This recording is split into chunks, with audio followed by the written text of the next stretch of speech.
All right, everyone, welcome back to the DeFi Podcast. There's been a lot of news this week rattling the crypto markets. Severe economic sanctions have been imposed upon Russia. The ruble is being shorted all over the international currency markets. There's been pretty substantial tensions over China and Taiwan. Where do you want to start with all this, David? Did you want to start with Russia versus Ukraine and talk about the sanctions that are going on over there? Yeah, so we'll take a deep dive into Russia's assets that they have abroad and the potential for seizure there, as well as Putin announcing that if there is asset seizures, that he's going to seize his own citizens' deposits, which is quite an interesting take, as well as Putin's ban on Russians leaving the country with more than $10,000 in foreign currency. Wow. So if you guys didn't know, this week, the United States and China have both imposed severe economic sanctions on the Russian Federation. Sort of getting into it, David, what is a sanction and how are they supposed to function? Yeah, so sanctions are typically penalties placed against a country for political, military, or social issues. Although their effectiveness is debatable, sanctions may include restrictions on international trade, financial restrictions, and taxes on imports and exports from the sanctioned country, which is more commonly called tariffs. So do you think that these sanctions will be effective in the efforts to stop the war, or do you think that they're only going to exacerbate the crisis? Foreign policy is very challenging because you simultaneously have to almost aggress while de-escalating. So you have to show strength while also not escalating the situation. On top of that, sanctions don't necessarily have an instant response. So it might take months or years for these sanctions to have the impact that the US, UK, and other countries are seeking on Russia. So sanctions aren't an instant fix. And like I said, it's debated whether or not they're even as effective as some think they are. How will these type of sanctions affect Russian citizens? I know that you talked about Putin is considering seizing his own citizens' assets. And there's also been talk about these exchanges, the large crypto exchanges like Coinbase or Binance, potentially freezing the crypto wallets of any Russian crypto accounts, any Russian citizen and beyond, having their crypto accounts frozen or their exchange accounts frozen. So talk a little bit about the effects that these sanctions might have on citizens and what you believe the outcome will be. Yeah, so Russia has approximately 14 trillion rubles and $1.1 trillion stored outside of their country, which could be seized in an attempt to undermine Putin's invasion efforts. And Putin has said that if these assets are seized, he will have basically no other option but to seize his own citizens' money to continue to fund the war efforts. In this sort of scenario, it really highlights how specifically crypto that's just like self-custody, crypto that is within your own self-custody, not in an exchange and not fiat money. This is a mainstream use case for crypto, whether it's donations coming into Ukraine and highlighting how you can send international payments for much less than something like a Western Union would charge. Many of these donations flowing into Ukraine wouldn't have been possible using traditional financial transaction rails. So that really highlights a use case for crypto there. There's also the use case for the Russians themselves. As their currency is crashing, they can use stable coins to basically flee financially from their country, even if they don't have the option to physically flee. With Putin's ban on individuals leaving the country with more than $10,000 in foreign currency, you can basically circumvent that as well because crypto all is your money into crypto. Physical. It's an intangible asset that you can withdraw anywhere in the world. This combined with what was going on with the Canadian truckers and what continues to go on where these exchange accounts have been frozen, but the government isn't able to seize or freeze assets from actual crypto wallets. So if your crypto's in an exchange, then it could get frozen because the wallet actually belongs to that exchange. Whereas if it's your own wallet address, if you're running just a node yourself, then that currency is completely untouchable. So it really just goes to show you kind of highlighting the differences between keeping your cryptocurrency in an exchange where it can be potentially frozen by the government versus keeping it in your own personal ledger wallet where it cannot be frozen under any circumstances. So I think that's sort of what we were talking about specifically as well, because it really highlights the importance of keeping your cryptocurrency out of an exchange in your own personal wallet. If you have your crypto in an exchange, it's able to be seized, it's able to be manipulated. The government has access to those funds, or the exchange actually has ownership of those funds. Those funds aren't yours. If you keep your crypto in your own personal wallet, it's yours to keep. You can do anything with it. Nobody can touch those funds. So that's sort of what I was getting at there. Was there anything else you wanted to talk about specific to the Russian economy and the sanctions and what's going on in that situation? Yeah, so I guess two things. Like there's been calls from Ukrainian the financial sector to block all Russians from crypto exchanges, which I don't necessarily agree with because there are millions and millions, perhaps tens of millions of Russians that don't agree with Putin's actions and are just as captive. They're really captives. Like we said before, he's threatening to take his own citizens' bank deposits to fund the war effort. There's no sort of consenting there of any sort.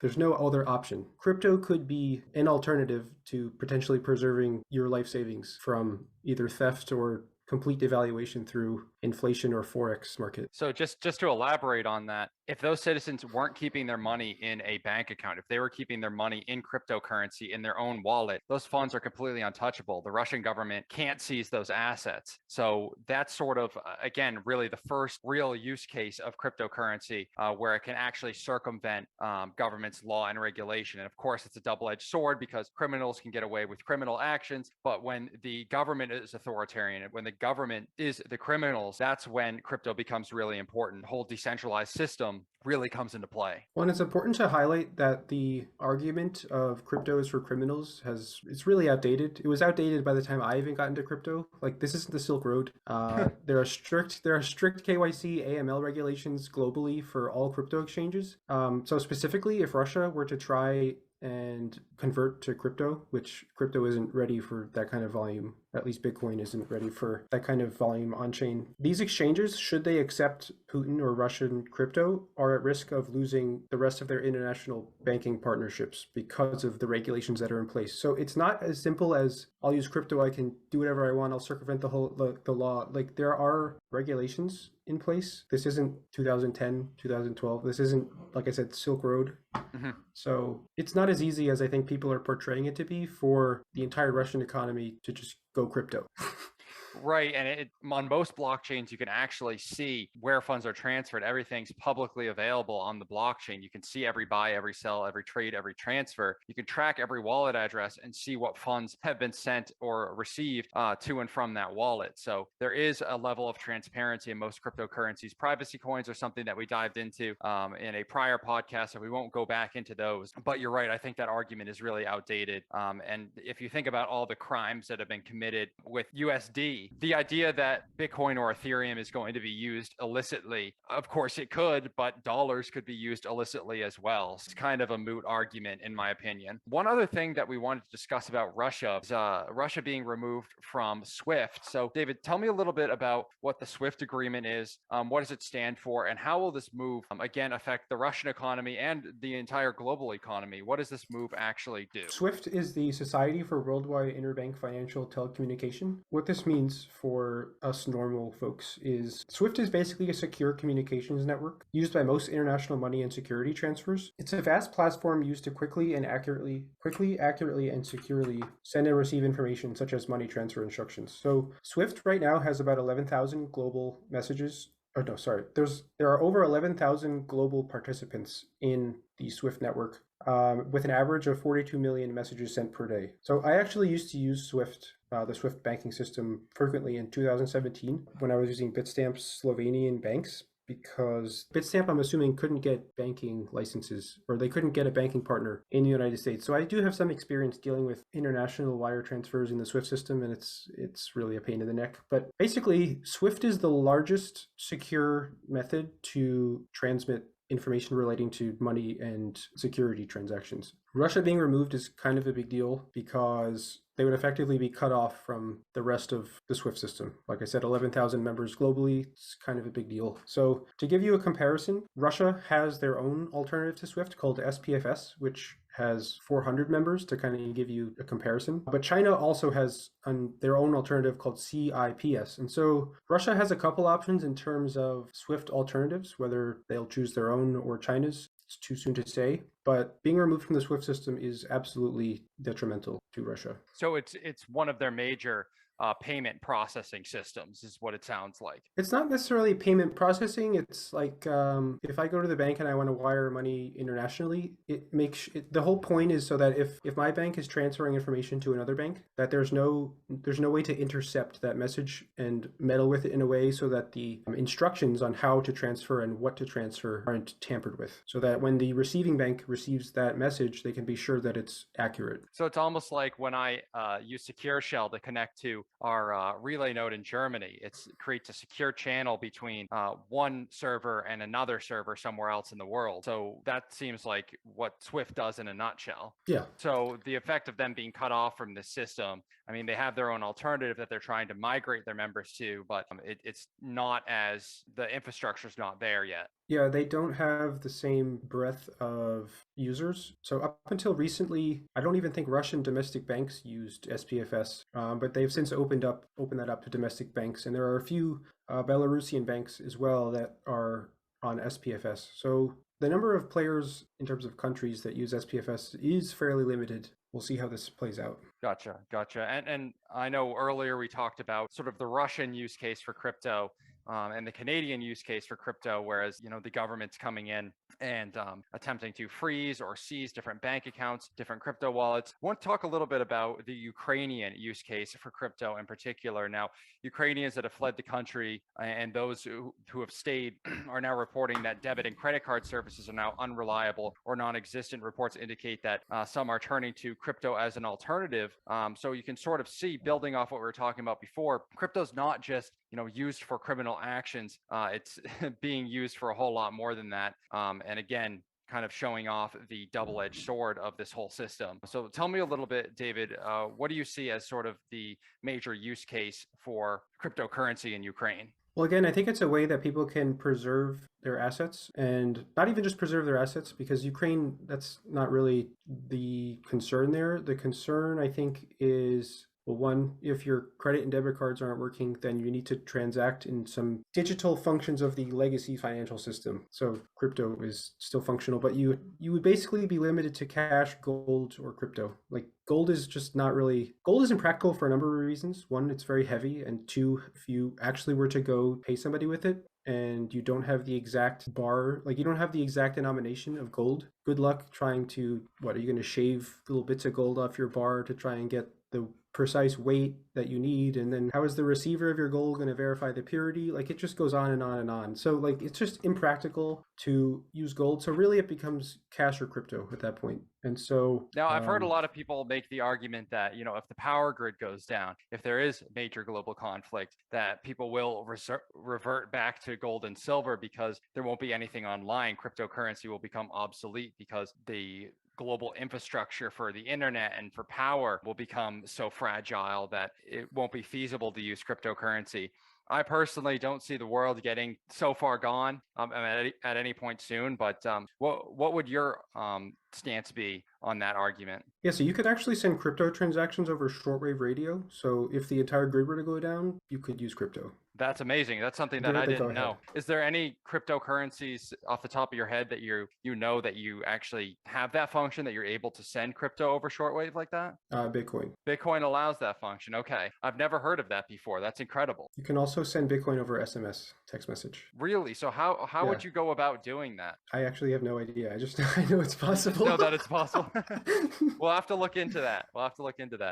So one other thing we wanted to talk about, David, was the ruble and how Wall Street is scrambling to liquidate their positions, which has caused the ruble to go down pretty substantially in the last couple of weeks. I believe it's down over 10 or 20% at this point. Do you think that with the decline of the ruble right now, that it might be a good time to actually buy that currency? Or do you think there's a better alternative for purchasing right now as we see the stock market and the crypto markets go down? So in my opinion, I would say it's not a buy because there's simply too much risk. The volatility potential is extreme. Like we're seeing crypto volatility creeping into the Forex market. To give you an example, on February 28th, the ruble crashed 30% in a single day. Those are like pre-2017 Bitcoin numbers. You're not going to see the same kind of gains as you're going to see from crypto. So it's going to take a very long time for this to recover back, for the exchange rate to recover back to what it was pre-February 28th. But also in terms of what to look towards in the future, Russia does have hundreds of millions of dollars worth of bonds to pay out due on March 14th. So although they've never defaulted, this could be the first time.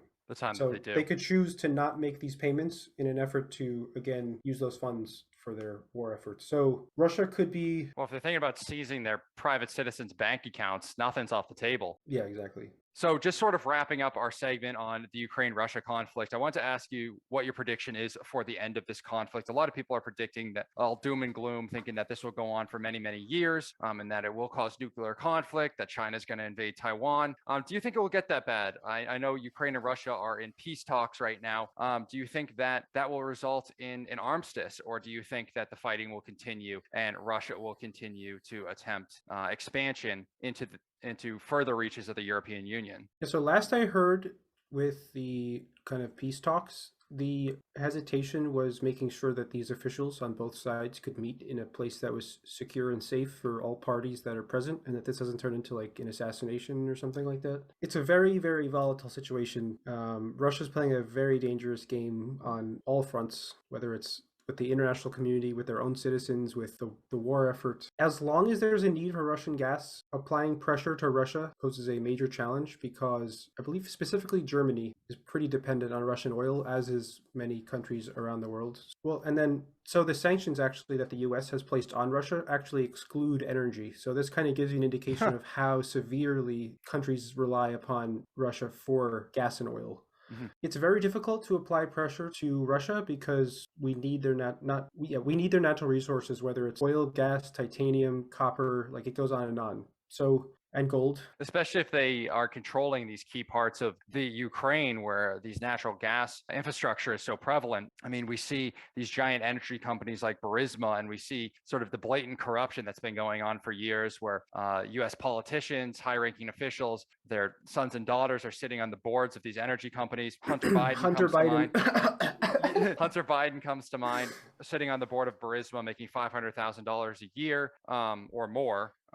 With the current hyperinflation that's going on, with these sort of escalating conflicts and tariffs and sanctions, we see the cost of goods and services rising. Do you think that $7 to $8 gas range per gallon is going to be a reality in the next 6 to 12 months, maybe? Yeah, so from my research, it seems like if we were to cut out Russian oil completely, a 50% increase in oil prices would not be unexpected. Wow. You know, you hear about the U.S. dependence on the Middle East for oil and gas, but you don't usually hear about the U.S. dependence on Russia for fossil fuels for our energy. So that's a pretty shocking figure. I didn't realize that it was actually that bad. I mean, and it's almost like we should be producing our own oil and drilling domestically. Well, the environmentalists wouldn't appreciate that, would they, David? Well, I mean more of Biden shutting down the pipeline, but that's, I guess, another story. Yes, we'll cover that in a future podcast, I'm sure, as that situation continues to evolve. I know under our prior administration, we were a net exporter of energy. And now that has quickly transitioned into no longer being a net exporter of energy under the current administration. So we'll leave it at that for the time being. But actually, just transitioning from that, I want to talk about sustainable energy and crypto a little bit. Talk a little bit about our plans with our company's infrastructure. As many of you know, I'm running servers, mining rigs out of my house here. I'm running them out of Maine, and Maine has 30-cent electrical right now. And that's become a problem with the rising costs of not only goods and services, but electricity as well. So you and I, David, have talked about some transitions out of using, the grid electricity and possibly getting some more solar panels, maybe even transitioning to hydropower. I have a brook on my property that does have a pretty good amount of water flowing through it. It's a possibility to use a micro dam down there if we got of course, permit from the town. So just sort of overall, where do you see crypto and sustainable energy going in the future? Yeah, so in terms of proof of work and energy consumption, it's kind of a hotly debated topic, and it's very easy for people like Elon Musk to come out and criticize Bitcoin because it's not very green. But in reality, Bitcoin is more green than the power grid. that we currently use. To give you an idea, like to compare apples to apples, I'll give you some ideas on. So there's this misconception that proof of work is terrible for the planet, but proof of work uses more renewables than the power grid and uses excess energy that would otherwise have been wasted. On top of the fact that any miners that are on the grid are no more or less green than anything else that is connected to the power grid. So that kind of maybe highlights some of the myths that have been floating around about Bitcoin's energy consumption. But additionally, so the gold industry uses twice the energy of Bitcoin, and the banking industry uses 7 times the energy of Bitcoin. But you won't hear that from any mainstream sources, just orange coin bad. So these are, this is from NASDAQ, by the way, a reputable source. This isn't just me pulling this out of my behind. But so to give you an idea of the scope of energy that's produced globally per year, about 160,000 terawatt hours of energy are produced globally, and then about 50,000 terawatt hours of the 160,000 is lost due to inefficiencies. So almost 30% of all energy produced just goes up in smoke. And so only 25,000 terawatt hours of energy actually go into electrical grids around the world. So it's almost like we should be looking at correcting some of those inefficiencies instead of pointing at Bitcoin as the scapegoat. Yeah, and a lot of these Bitcoin farms aren't connected to the grid because they use stranded energy sources like stranded hydro or stranded, let's say, gas venting or something like that, where the energy source might be too far away from civilization to actually transport the energy there. So instead of having no means to capture the energy of maybe a river or something like that, you can convert that energy into Bitcoin and create some economical use out of it. Actually, and notoriously, Bitcoin is very big on hydro. At least it was, actually. So a lot of the Bitcoin miners that used to be in Asia, specifically China, were powered off of excess hydropower. I remember seeing that. Yeah, one of the biggest ASIC mining factories in the world was in China, and it was being powered completely by a dam that was nearby. I guess let me explain about what excess energy is. So believe it or not, the energy that, like when you flip on a light switch, that energy is produced right now. Like there's no storage. Like the energy that we use is instantaneously produced as it's needed. It's very difficult to turn on and shut off like these coal-fired power plants or the hydro dams. Like you can to an extent, but again, then you have to restart all these systems and that takes forever. So what you really need in a power grid is consistent demand for electricity, which is exactly what cryptocurrency mining does. There's a very consistent demand throughout the entire day. There are minimal peaks. There aren't peaks and troughs to Bitcoin mining like there are from 7 to 9 a.m. You'll see a peak in energy from, 4 to 7 p.m. You'll see another peak. But my point is that if you have a base layer of energy that is constant, you can build efficient power grids on top of that because energy companies don't have to balance as much of the on and off of the peaks and troughs to produce the electricity. Right. And it's a lot of people disregard the fact that cryptocurrency is also evolving as well to become more efficient. I mean, Cardano is one of the most efficient networks ever created in cryptocurrency. It's very, very green.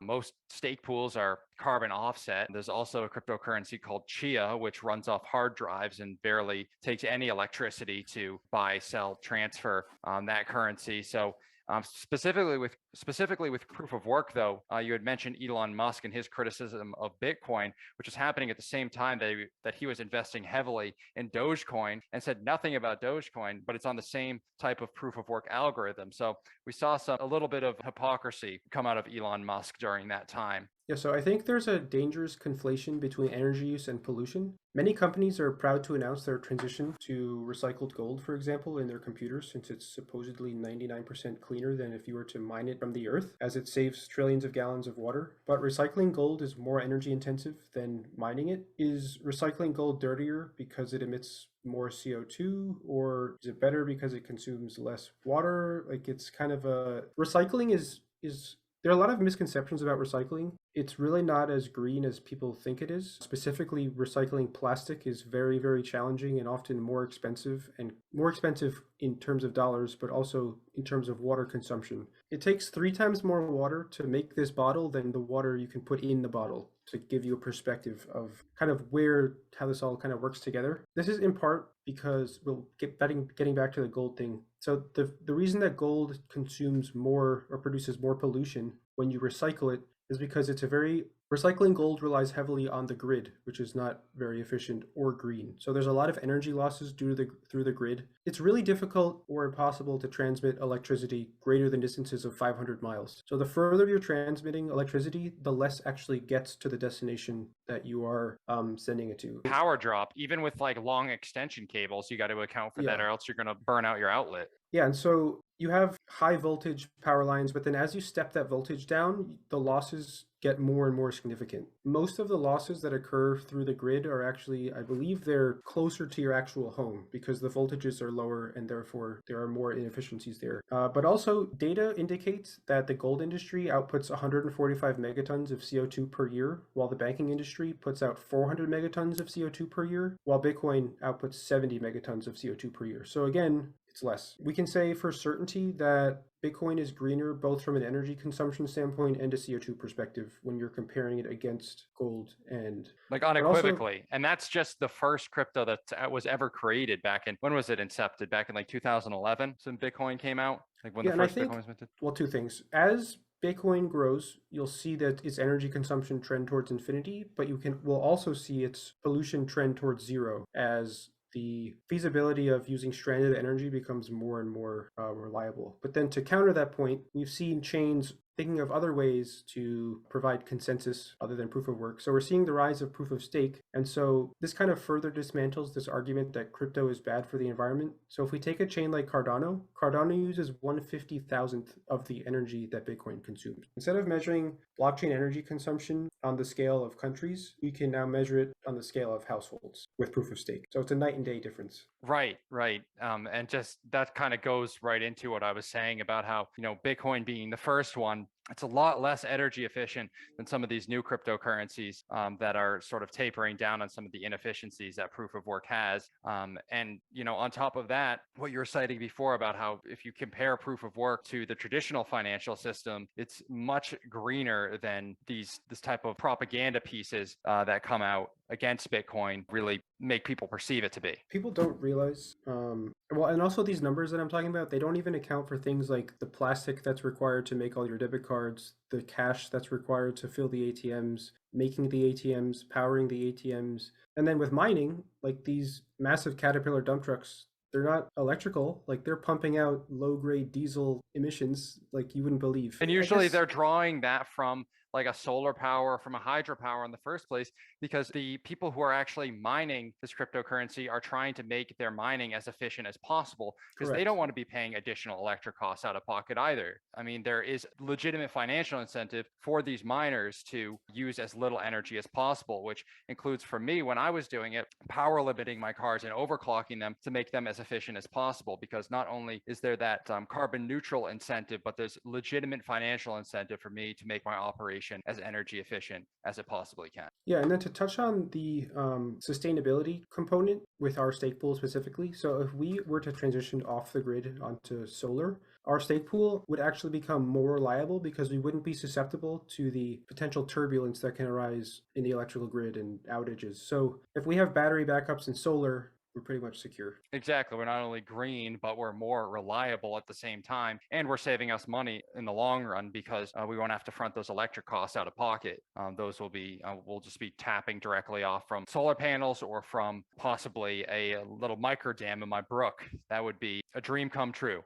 Yeah, and with the brook specifically, I've been fascinated by, so there's a company called Turbulent, and they produce micro hydro generators, and I've been fascinated with them for years. So I would be thrilled if we could get one. They are a really cool company, and it would be super cool to, not only have solar panels feeding directly into our mining and our server farm, but also have hydropower pulling that as well, because not only does that become a more reliable and more robust stake pool for our users, but it also saves us money in the long run while we're also, I don't want to say saving the planet, but we're doing our part to make things a little bit better. Also, with those turbulent dams, they have features in them that allow like fish and other type of wildlife to flow through safely. So it's not going to be like completely destroying the ecosystem in my backyard if I was to put one of these dams in. Yeah, they've done a good job about thinking through their products and kind of making sure that it's the best on all fronts, I think.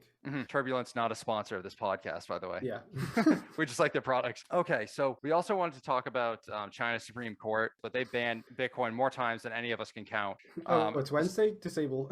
It's Wednesday. Bitcoin's banned. Again, yeah. So despite their frequent bans, this is the first time the Supreme Court of China is involved. I didn't even know they had a Supreme Court until this story came out. Did you? No, I just... Yeah. So traders get 3 to 10 years in prison and fines from $7,900 to $79,000. So talk to me a little bit about that. Do you think this will finally have the effect that President Xi wants to have over the crypto economy? Do you think that Chinese users will actually stop using it? Because generally when we see these bans, we see a drop in hash rate for a little bit in the Bitcoin net hash, and then it just springs back up again. And we also see transactions still kind of staying pretty stable in China. Do you think that this will be the straw that broke the camel's back in terms of the Chinese crypto economy, or do you think that people will continue to use it moving forward? Oh, well, in terms of the Chinese crypto economy, yeah, China's doing a very good job of making sure that they are not a player in the crypto economy moving forwards, which I think is an absolutely terrible idea, which again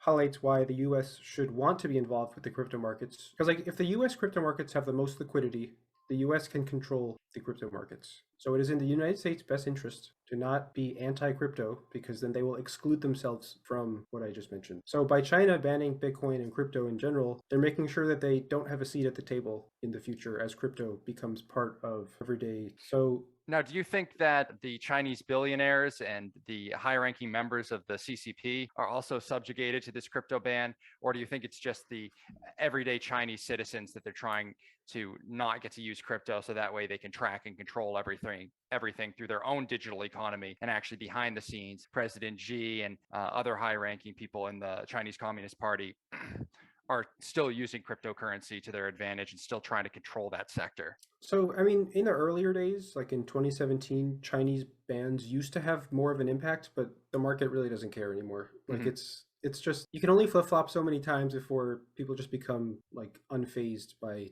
the news. So, I mean, they could nuke an ASIC factory right now and it wouldn't have any effect on Bitcoin price. I mean, people are just sick of it. Yeah, so I'm not even sure if like part of it could be, I'm not even entirely sure that there isn't some kind of insider trading going on, because if they know that they can come out and ban Bitcoin and they know the price will go down, then they can just scoop it up on they can buy the dip essentially. So complicated. Well, that's what a lot of people were saying that Elon Musk was doing with like his tweets surrounding Dogecoin. He went in and bought up a bunch of it, started tweeting about it, started kind of promoting it publicly. The price goes up, he pulls his shares, and then the price drops down again. And he's made a bunch of money off the coin while kind of leaving users in the dust. I personally was able to get in at the 5-cent range and sell around 40, 50, 60 cents. So I lucked out there, but I know that a lot of people have been left high and dry by buying Dogecoin at, 50 cents, 60 cents, 69 cents is a big one in the Wall Street Bets subreddit. So, I mean, what do you think of that? Do you think that there should be some more regulation around people going in there, around this type of insider trading, around people, pumping a cryptocurrency or even a scam coin publicly to try to get some return off that? I know we saw BitBoy Crypto pull a bunch of his videos the other week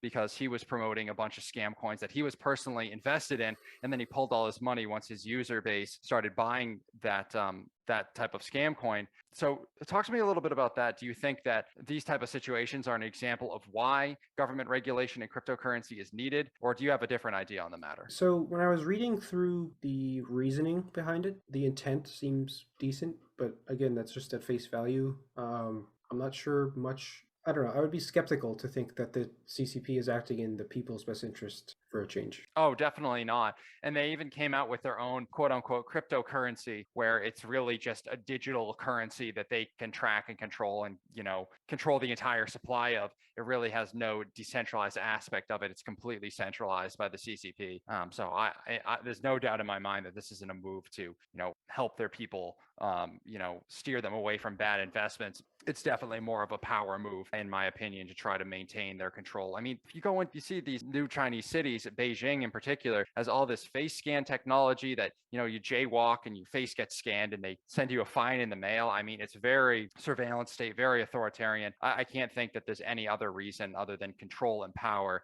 that they would want to ban cryptocurrency in that country. Banning Bitcoin specifically could potentially be good for Bitcoin because it's an indication that China views Bitcoin as a threat. to their system. And so if Bitcoin is a threat to China, then I absolutely want to be involved in it.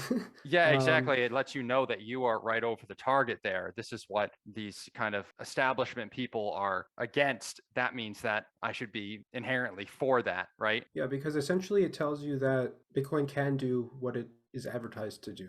Mhm. It is borderless, permissionless, immutable money for everybody. Absolutely. And it's only getting better with time. I mean, where do you see Web3 and smart contracts going in the future? Because I wouldn't say that we've hit really a passive point with smart contracts, but a lot of this capacity has been around for a few years.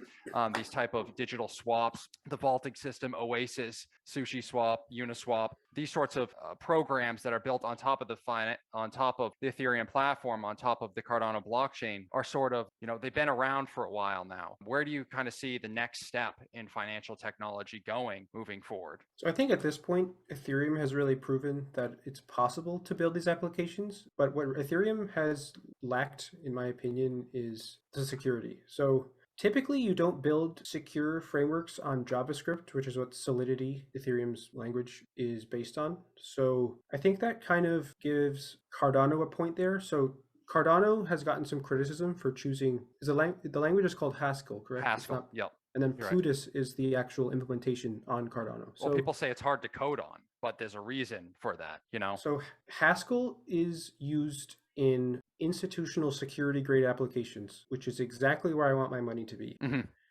People build games with JavaScript. People build financial systems with Haskell. Two different things. Right.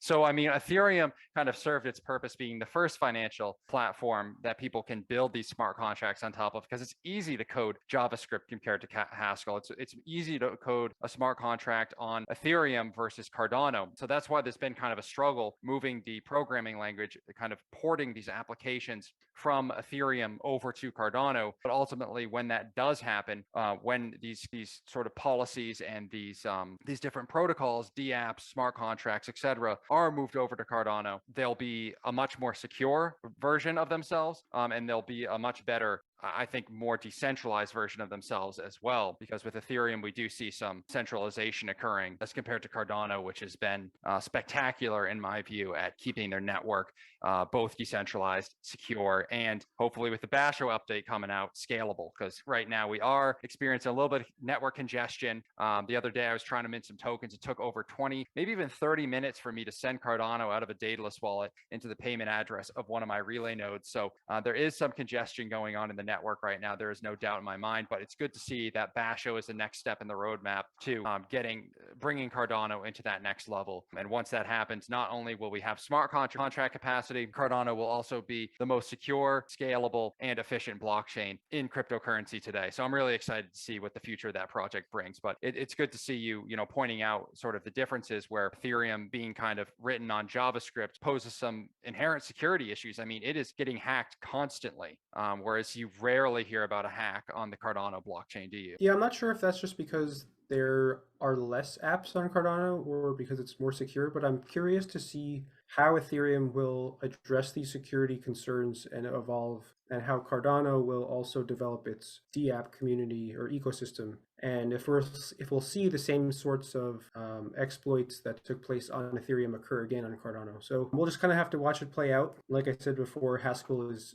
inherently more secure than JavaScript. Well, also the stake pool system is significantly more secure than an Ethereum validator, because validators are just run on one machine. They're oftentimes not encrypted the way that they should be. People just, set them up in a few command lines, and you have a validator and you throw your Ethereum in there.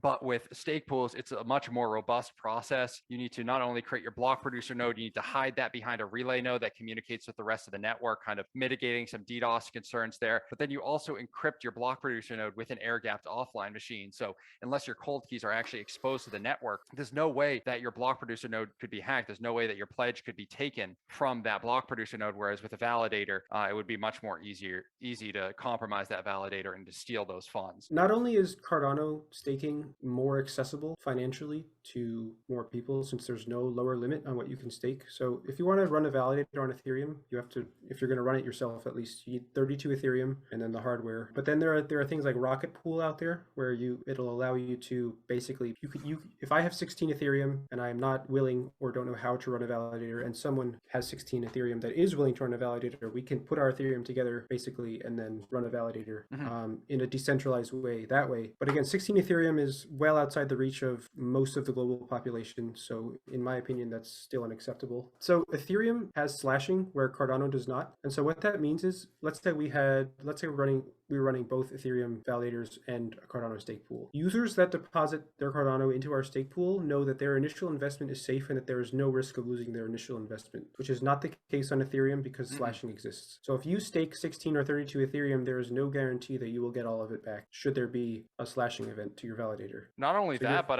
right now, I mean, with Cardano, you can delegate to our pool and your funds remain completely liquid. Whereas with Ethereum, there's no such feature. You actually need to, and I harp on this point all the time, but you actually need to deposit your funds into that validator, and you're not able to withdraw them or do anything with them. They're locked until ETH 2.0 comes around, and who knows when that's going to be. So there is an inherent risk in depositing your Ethereum into a validator. Whereas with Cardano, of course, there's the risk that you have of the stake pool performing poorly or Cardano itself performing poorly. In all actuality, your Cardano is safe in there. There's no way that can be stolen or manipulated unless somebody finds out your wallet key phrase. But me as the pool owner, you can delegate to our stake pool and I can't withdraw your funds. I can't mess around with them at all.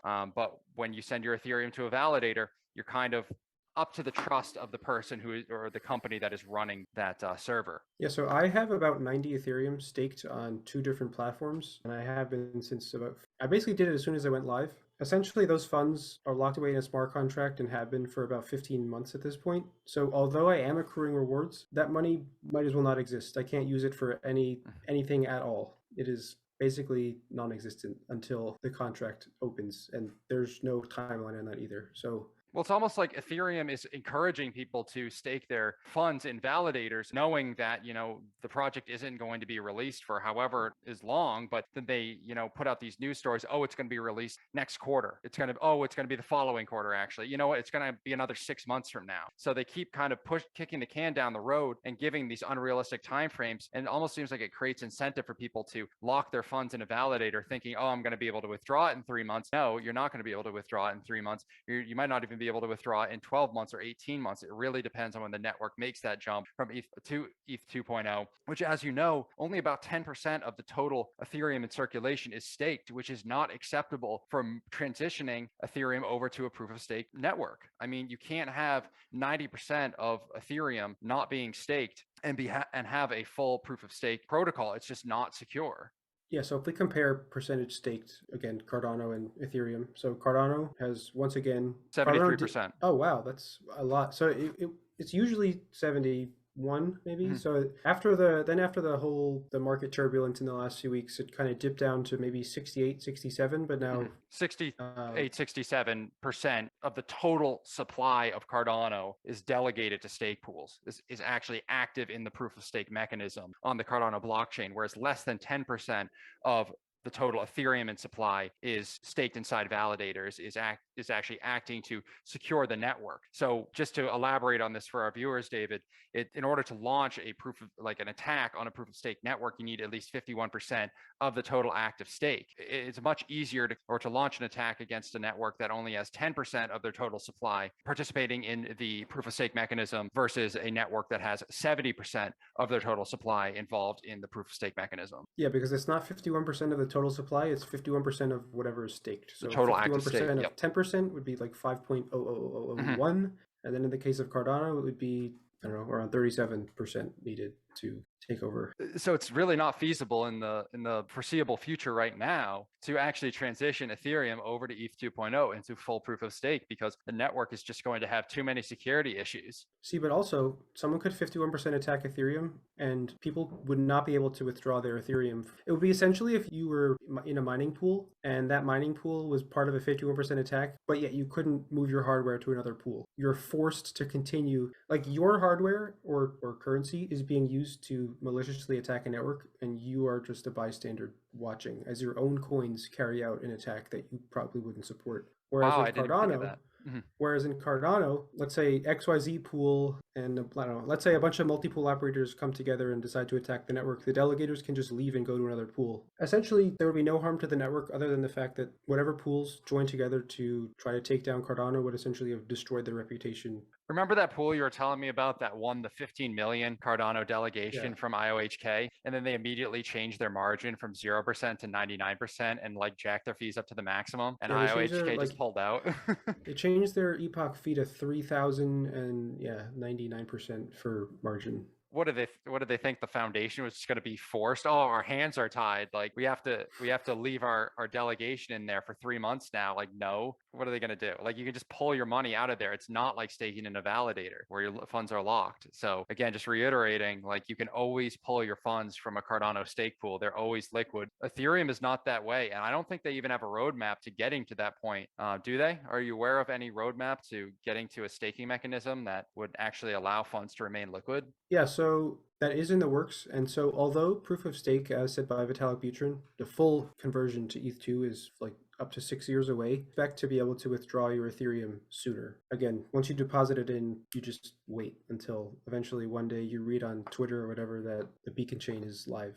Or well, the beacon chain is live, but you read somewhere on Twitter that the smart contract has been unlocked and your funds are now retrievable. Well, it's going to be a real problem when they launch that too, because if only like 8 or 9% of the total Ethereum supply are staked inside validators right now, it's going to be even less once the beacon chain goes completely live, once people are able to withdraw, because people have had their funds staked in that validator for way longer than they expected initially their funds to be locked for. So I think that we're probably going to see people trying to pull their Ethereum out of the validators finally and take some profits from their gains, which is going to cause the total percentage of active stake in Ethereum to go down because of that. Well, I don't know if I play devil's advocate. I think a potential barrier preventing a lot of people from staking right now is the illiquidity. So once it is liquid, there could be a massive influx of people staking because it is now liquid.